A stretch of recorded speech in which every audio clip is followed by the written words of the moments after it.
انسان کی زندگی میں کچھ چیزیں ایسی ہوتی ہیں جن کے بغیر زندگی گزر نہیں سکتی۔ اتنی دیر تک جتنی دیر تک وہ چیز اس کے پاس موجود ہوتی ہے اسے نہ اس بات کا ادراک ہوتا ہے نہ احساس ہوتا ہے، لیکن جب وہ چیز اس کے پاس سے رخصت ہو جاتی ہے، اس کے پاس کسی وجہ سے خدا نہ خواستہ وہ چیز موجود اور محفوظ نہیں رہتی، پھر اسے احساس ہوتا ہے کہ ایک بہت بڑی نعمت تھی میرے پاس، وہ مجھ سے چلی گئی۔ ہماری زندگی کے اندر بہت ساری ایسی چیزیں ہیں کہ اگر وہ ہم سے رخصت ہو جائیں، خدا نہ کرے، تو پھر ہمیں بڑی شدت سے احساس ہوگا کہ یہ نعمت کتنی بڑی ہے۔ آپ قوس و قزح کے رنگ دیکھتے ہیں، دھوپ اور چھاؤں میں لوگوں کے چہروں کو ملاحظہ کرتے ہیں، آپ اپنے بچوں کو محبت کی نظر سے دیکھ کر دل کو ٹھنڈا کرتے ہیں، آپ اپنے ماں باپ کو محبت کی نظر سے دیکھ کر کامل حج کا ثواب حاصل کرتے ہیں، قرآن مجید کی زیارت کر کے آپ اپنے دل میں بہت سارا سرور محسوس کرتے ہیں، لیکن یہ ساری نعمتیں اتنی دیر تک آپ کے پاس ہیں جب تک آپ کے پاس آنکھ کی نعمت موجود ہے۔ اگر یہ رخصت ہو جاتی ہے نا، اگرچہ اتنی ساری نعمتوں میں یہ ایک نعمت ہے، لیکن آپ آنکھ نہیں ہے تو آپ کو تو اپنوں کا احساس بھی نہیں، آپ تو اپنوں کے چہرے بھی دیکھ نہیں پائے۔ کوئی بھی نعمت جو آپ کے پاس ہے، آپ کبھی محسوس کریں کہ اگر اس نعمت کا وجود ہمارے پاس نہ ہوتا تو ہماری کیفیت کیا ہوتی۔ یہ سانس ہے، ہم دو دفعہ سانس کا استعمال کرتے ہیں، ایک دفعہ اندر جاتی ہے اور ایک دفعہ باہر آتی ہے۔ اگر اندر نہ جائے تو بھی مسئلہ ہے، چلی گئی ہے لوٹ کر باہر نہ آئے تو بھی بہت بڑی مشکل ہے۔ تو اس کا اندر اور باہر جانا یہ زندگی کا احساس ہے۔ اگر کبھی سانس اکھڑنے لگے اور آپ کے سینے میں آپ کی سانس اٹکنے لگے تو ایک بہت بڑی تشویش ہے، ایک بہت بڑی آکسیجن ہے، پوری طرح سے انسان کو قید کر دیا جاتا ہے، اور وہ کہتا ہے کہ میرا تو سارا وجود سلامت ہے، ہاتھ کام کر رہے ہیں، پیر کام کر رہے ہیں، آنکھیں کام کر رہی ہیں، زبان کام کر رہی ہے، سب کچھ ٹھیک ہے، صرف سانس اکھڑ گئی ہے۔ تو انسان محسوس کرتا ہے کہ یہ ساری چیزیں سلامت ہونے کے باوجود میرے کسی کام کی نہیں۔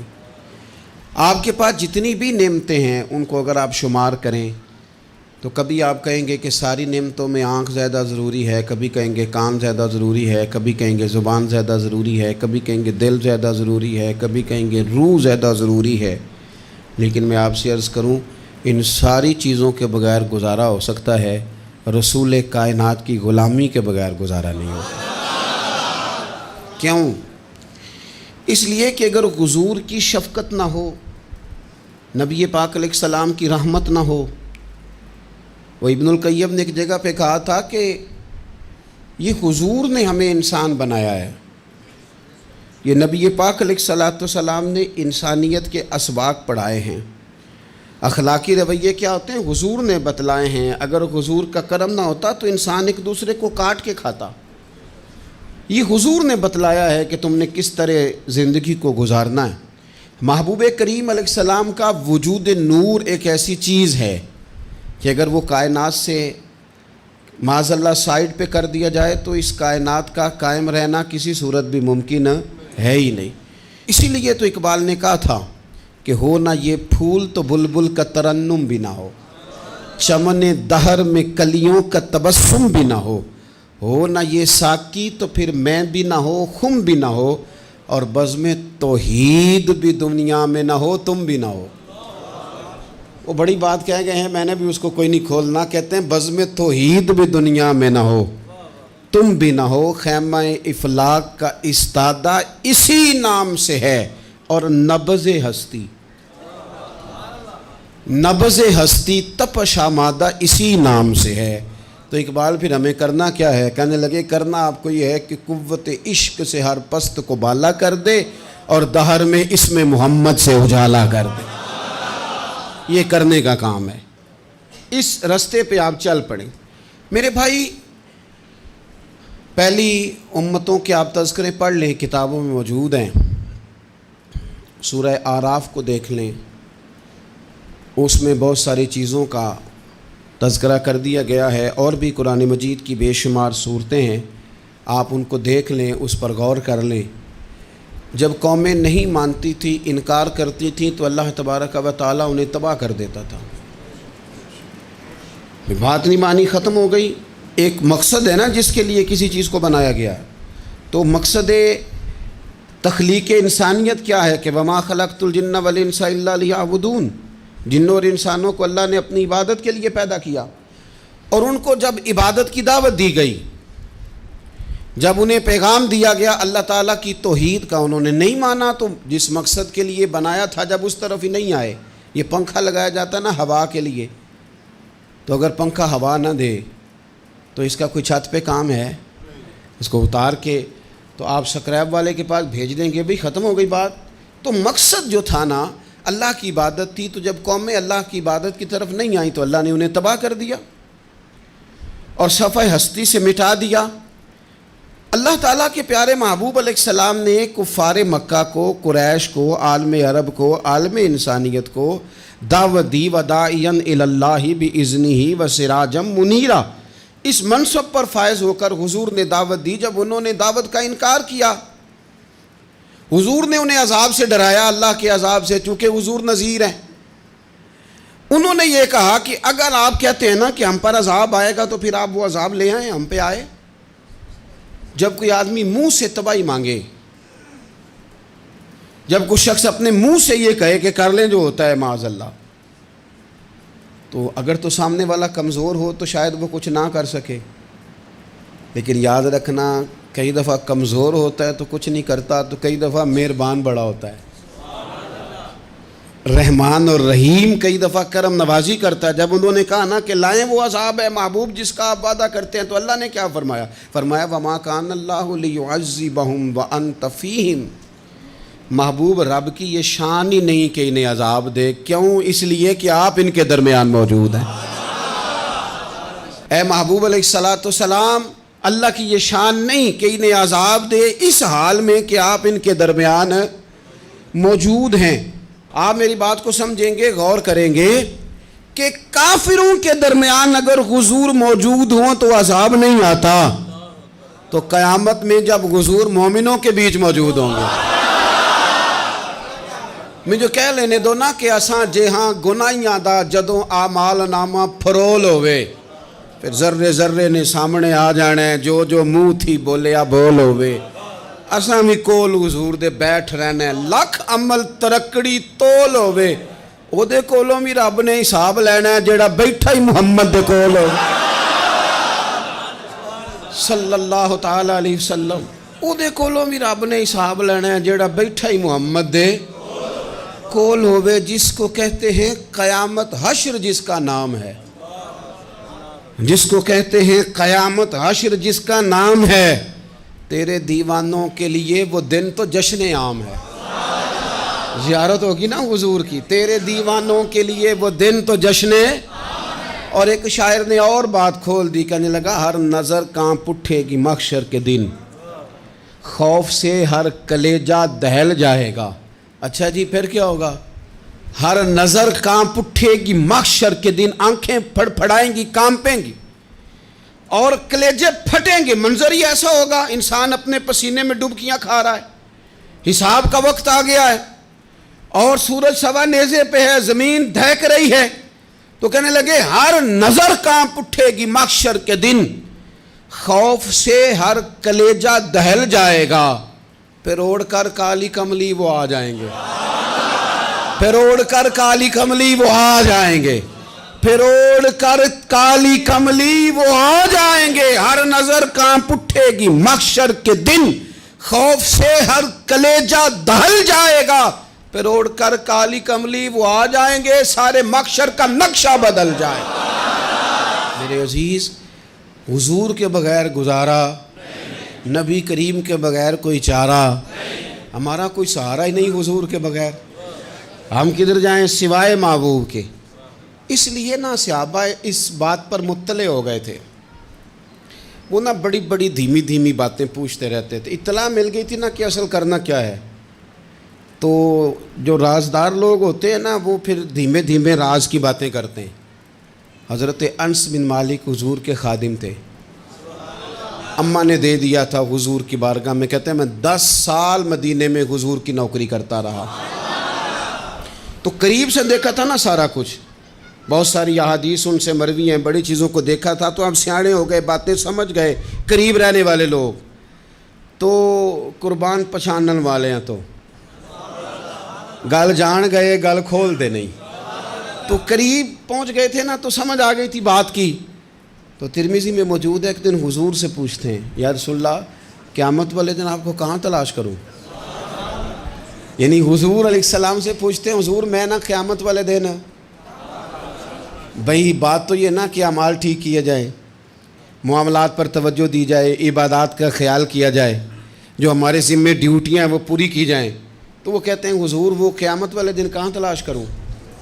تو حضور نے بھی نہیں فرمایا کہ تو اعمال ٹھیک کر، مجھے ڈھونڈنے کی کیا ضرورت ہے، کہاں ڈھونڈوں؟ تو حضور فرمانے لگے مسکرا کے فرمانے لگے، چونکہ قربان پچھانن والے ہیں، تو اے گل جان گئے گل کھول دے نہیں۔ حضور علیہ السلام سے کہا یا رسول اللہ میں نہ قیامت والے دن کہاں تلاش کروں؟ تو حضور فرمانے لگے حوض کوثر پہ۔ یا رسول اللہ وہاں کیا ہوگا؟ تو فرمایا امت پیاسی آئے گی تو میں جام بھر بھر کے پلاؤں گا، میں جام بھر بھر کے پلاؤں گا، ایسا کہ تیری خیر تیرے میں کدے کی خیر، ایسی پلا کہ جس کا نشہ عمر بھر رہے۔ اور ایک نے کہا تھا کہ طیبہ سے منگائی جاتی ہے، سینوں میں رچائی جاتی ہے، توحید کی میں پیالوں سے نہیں نظروں سے پلائی جاتی ہے۔ حضور صلی اللہ علیہ وسلم نے فرمایا حوض کوثر پہ بھی جام پلائیں گے؟ سیانے بڑے تھے حضرت انس، اور بھلا ہمارا کر رہے تھے۔ یہ حضور سے پوچھ کے نا تو ہمیں ایڈریس بتا رہے ہیں، کیونکہ حدیث روایت کر دی نا تو ہمیں ایڈریس سمجھا دیے، پتے بتا دیے کہاں پہنچنا ہے، ساری جگہ سمجھا دی۔ چلیں جدید دور آ گیا ہے، انہوں نے لوکیشن بتا دی، کہاں کر کے نا کس جگہ جا کے سٹاپ کرنا ہے کام۔ یا رسول اللہ وہاں ملاقات نہ ہوئی تو حضور نے فرمایا پھر پل صراط پہ آنا۔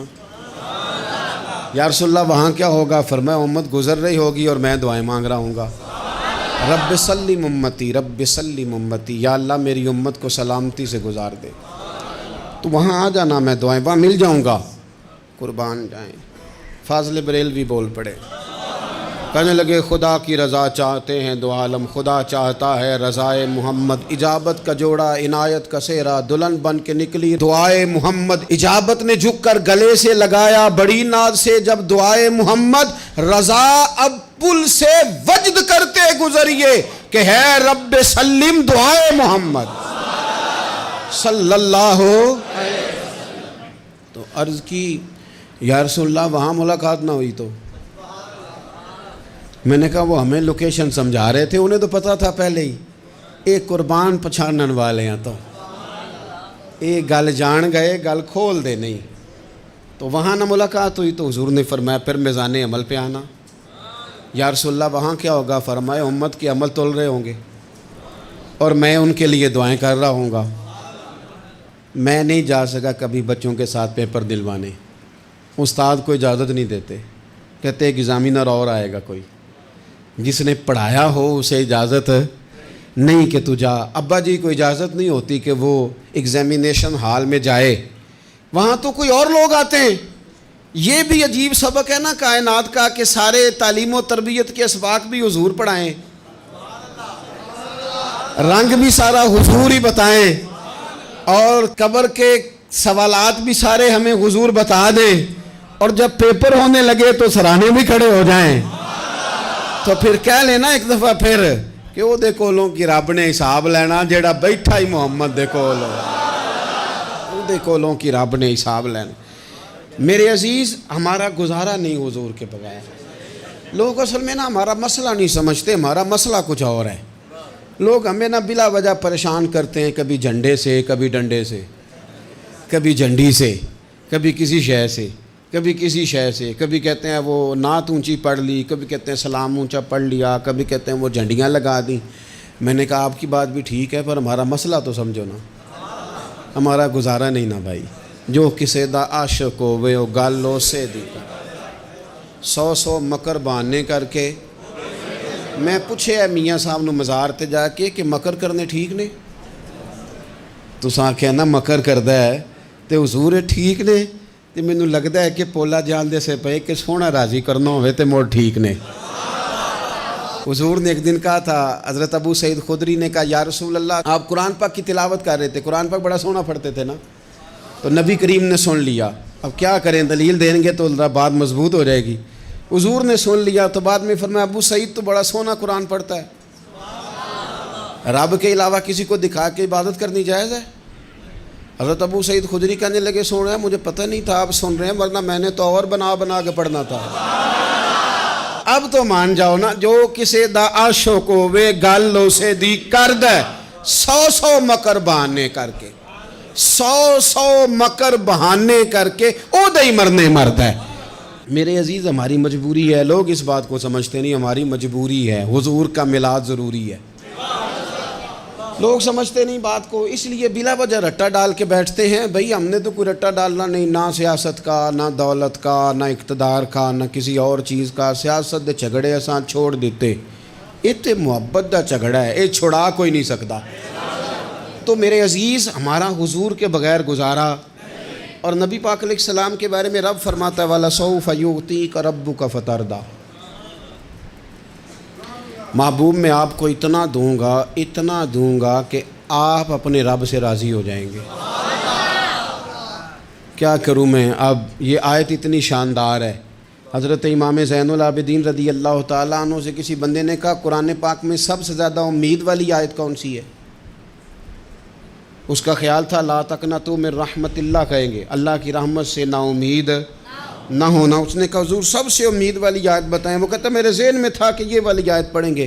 تو امام زین العابدین رضی اللہ تعالیٰ عنہ فرمانے لگے سب سے امید والی آیت ہے وَلَسَوْفَ يُعْطِيكَ رَبُّكَ فَتَرْضَىٰ، رب کہتا ہے محبوب اتنا دوں گا کہ آپ اپنے رب سے راضی ہو جائیں گے۔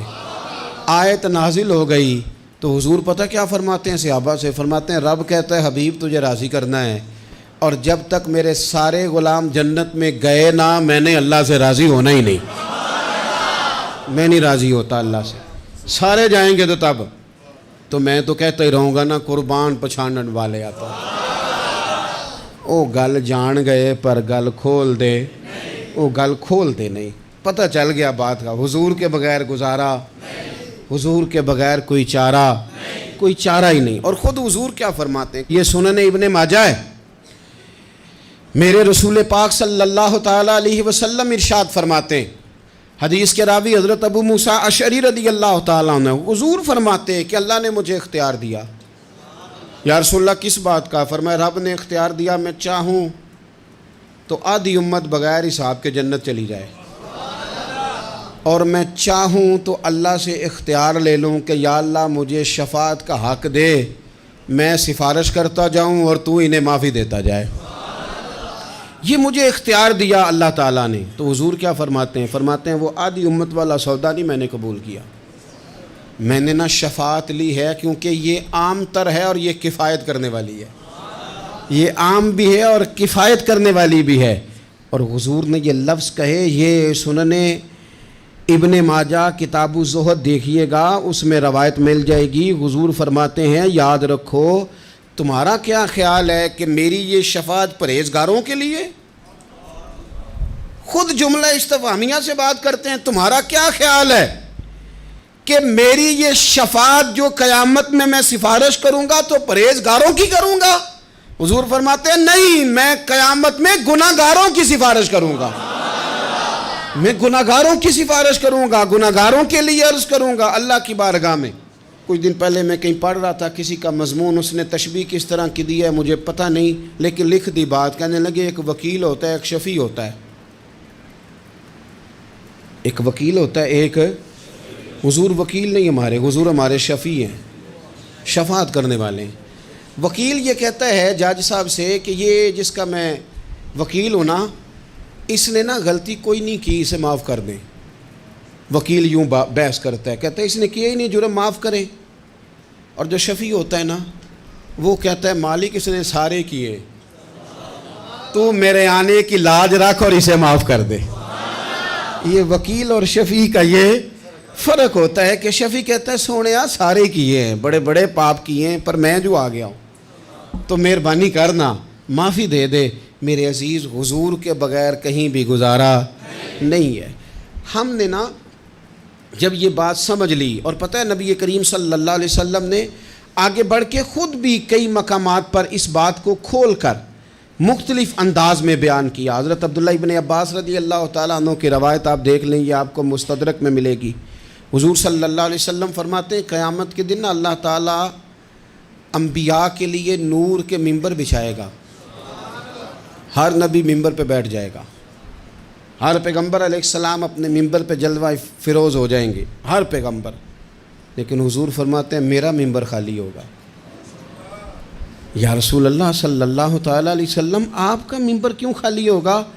حضور فرماتے ہیں میں ممبر چھوڑ کے رب کی بارگاہ میں کھڑا ہو جاؤں گا، اور اس ڈر سے کھڑا ہو جاؤں گا کہیں ایسا نہ ہو کہ میں جنت میں چلا جاؤں اور میری امت رہ جائے۔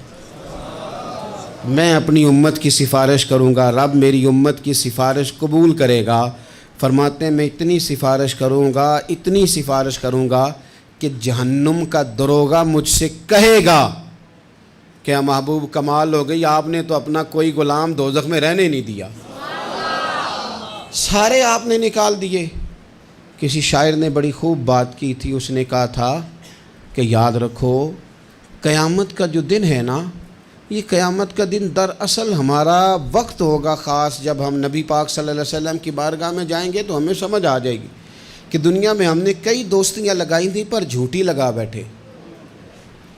ایک دوستی سچی ہے جو مدینے والے کی ہے، وہ کہتے ہیں محمد بوٹیا جھوٹا ہی جاگ سارا، اے سچیاں مدینے والے دیاں یاریاں، سچیاں مدینے والے دیاں۔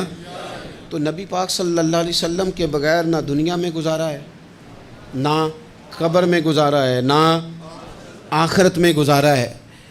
اب ایک سبق ہے، وہ سبق بھی آپ نے ضرور یاد کرنا ہے۔ جس شخصیت کے بغیر ہمارا گزارا نہیں، نہ قبر میں، نہ حشر میں، نہ پل صراط پہ، نہ میزان عمل میں، نہ حوض کوثر پہ، تو ہمارا ان کے بغیر دنیا داری میں گزارا کیسے ہو جاتا ہے؟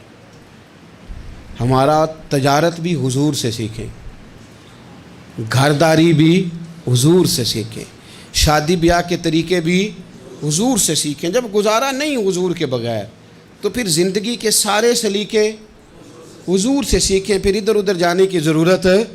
حضور کی سیرت کو پڑھیں، سوانے کو پڑھیں، حیات مبارکہ کا مطالعہ کریں۔ یہ جو ہم میلاد کا جلوس لے کے نکلتے ہیں نا، جب ہم نے نا بہت ساری چیزوں کو سطحی سا سمجھ لیتے ہیں معاذ اللہ بعض اوقات۔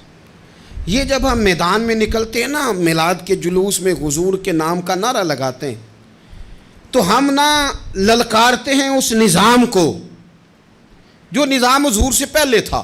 امیر غریب کی تقسیم تھی، ذات برادری کی تقسیم تھی، چھوٹے بڑے کی تقسیم تھی، گورے کالے کی تقسیم تھی۔ ہم جب میدان میں نکل کے نعرہ لگاتے ہیں تو ہم اس نظام کو للکارتے ہیں، ہم کہتے ہیں وہ نظام نہیں چلے گا، اب حضور کا میلاد ہو گیا ہے۔ اب نظام وہ ہے کہ جس پلیٹ میں ابو بکر صدیق کھانا کھائیں گے اسی میں بلال حبشی بھی کھائیں گے۔ اب نظام وہ ہے کہ اگر غریب آدمی جرم کرے گا تو سزا ملے گی، تو اگر گورنر کا بیٹا جرم کرے گا تو سزا اسے بھی ملے گی۔ اب حضور کا نظام آ گیا، ہم اس نظام کی طرف بڑھتے ہیں۔ اپنے آپ کو حضور کے قدموں کی طرف مائل کریں۔ میلاد صرف 1 سے 12 ربیع الاول تک نہیں، میلاد سارا سال ہے، ذکر میلاد سارا سال ہے، میلاد کی محافل سارا، اور میلاد صرف مسجد میں نہیں، گھر میں بھی ذکر میلاد، دکان میں بھی ذکر میلاد۔ ذکر میلاد سے مراد حضور کی تعریفیں، نبی پاک کی شانیں، حضور کی باتیں، آ میرے دل آمنہ کے لال کی باتیں کریں، چہرہ والشمس کے اجلال کی باتیں کریں، اپنی طبیعتیں حضور کے ساتھ لگائیں، اپنے آپ کو حضور کے قدموں سے وابستہ کریں اور عشق کریں نبی پاک سے۔